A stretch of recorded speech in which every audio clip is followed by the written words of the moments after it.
పల్నాడు జిల్లా SP Shri Kanchi Srinivasarao IPS గారి ఆదేశాల మేరకు దాచేపల్లి సీఏ భాస్కర్ గారి పర్యవేక్షణలో దాచేపల్లి పట్టణ పోలీస్ స్టేషన్ ఎస్ఐ సౌదర్ రాజన్ గారు జాతీయ రోడ్డు భద్రతా మాసోత్సవాలలో భాగంగా దాచేపల్లి మండలం శ్రీనగర్లోని సాగర్ సిమెంట్స్ ఫ్యాక్టరీ నందు హెల్మెట్ ఆవశ్యకతను తెలిపారు. ఎస్ఐ సౌదర్ రాజన్ మాట్లాడుతూ హెల్మెట్ లేకుండా నడిపే వారి మీద చర్యలు తీసుకుంటామని, త్రిబుల్ రైడింగ్ నడిపే వారి మీద, సీట్ బెల్ట్ పెట్టుకుని వారి మీద, మైనర్లు వాహనాలు నడిపే వారి మీద చట్టపరంగా చర్యలు తీసుకుంటామని తెలిపారు. ప్రస్తుతం రోడ్డు ప్రమాదాలు ఎక్కువగా జరుగుతున్న వాటిలో మరియు ప్రమాదాల వల్ల మరణించే వారిలో ఎక్కువగా తలకు గాయాలు అయి చనిపోవడం జరుగుతుంది.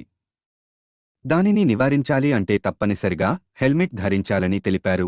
హెల్మెట్ ధరించడం వలన చిన్న చిన్న ఇబ్బందులు చూపి పక్కన పెట్టడం అనేది సరైన కారణం కాదని, ప్రతి ఒక్కరూ విధిగా హెల్మెట్ ధరించాలని తెలిపారు. ప్రాణాలను కాపాడటంలో హెల్మెట్ పాత్ర ఎంత ముఖ్యమైనదో తెలుసుకుని ద్విచక్ర వాహనం నడిపేటప్పుడు తప్పనిసరిగా హెల్మెట్ ధరించాలని తెలిపారు. వాహనదారులు హెల్మెట్ ధరించకపోవడంతో చాలామంది రోడ్డు ప్రమాదాలలో ప్రాణాలు కోల్పోతున్నారని, హెల్మెట్ ధరించి వాహనాలు నడపటం వలన తలకు ఒక రక్షణ కవచంలా ఉపయోగపడుతుందని తెలిపారు. ఈ అవగాహన కార్యక్రమం నందు దాచేపల్లి ఎస్ఐ సౌదర్ రాజన్ గారితో పాటు Sagar cements plant head Subbarao, CH. Ramakrishna, senior manager Sanjeev Kumar Singh, safety manager మరియు 1000 మంది సిబ్బంది పాల్గొన్నారు. మార్పు కోసం మనం సైతం మీ Suresh Babu ముఖమాటం, editor in chief, media buzz Telugu news channel, Andhra Pradesh. మన వెనక మన ఫ్యామిలీస్ ఉన్నారనేది మర్చిపోబాకండి.